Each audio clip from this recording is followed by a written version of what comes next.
નમસ્કાર, આપ જોઈ રહ્યા છો દિવ્ય ભાસ્કરનું ગુજરાત ઇવનિંગ બુલેટિન. આપની સાથે હું છું પ્રિયંકા. ફટાફટ નજર કરી લઈએ દિવસભરના ટોપ 10 ન્યૂઝ પર.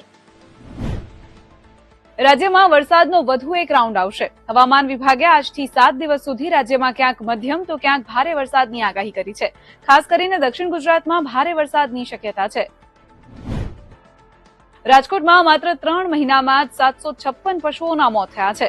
કોંગ્રેસના કોર્પોરેટરે પૂછેલા સવાલના જવાબમાં આરએમસીએ પોતે આ વાતનો સ્વીકાર કર્યો. માલધારી આગેવાને આ મુદ્દે રોષ વ્યક્ત કર્યો છે.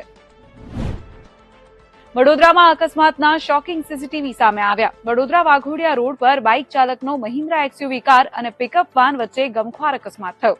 બંને સાથે યુવક ફૂટબોલની જેમ ફંગોળાઈને માત્ર 4 જ સેકન્ડમાં મોતને ભેટ્યો. નવસારીના બારડોલી રોડ પર દીપડો કૂતરાની જેમ લોકોની પાછળ ભાગ્યો. દીપડાએ કરેલા હુમલાના પ્રયાસના સીસીટીવી પણ સામે આવ્યા છે. નસીલપુર ગામ પાસે 2 દિવસ પહેલા આ દીપડો અકસ્માતમાં ઘાયલ થયો હતો અને હવે રહેણાંક વિસ્તારમાં આતંક મચાવી રહ્યો છે. કચ્છના નલિયાના છાંડુરા ગામમાં મહિલાઓએ દારૂના અડ્ડા પર રેડ પાડી. મહિલાઓએ હલ્લાબોલ કરી દારૂ બનાવવાની સામગ્રીમાં આગચંપી કરી દીધી. ઢાબાની આડમાં દારૂનું વેચાણ કરવામાં આવતું હતું, જેની ફરિયાદ આખો વિડીયો જોવા માટે ડાઉનલોડ કરો દિવ્ય ભાસ્કર એપ.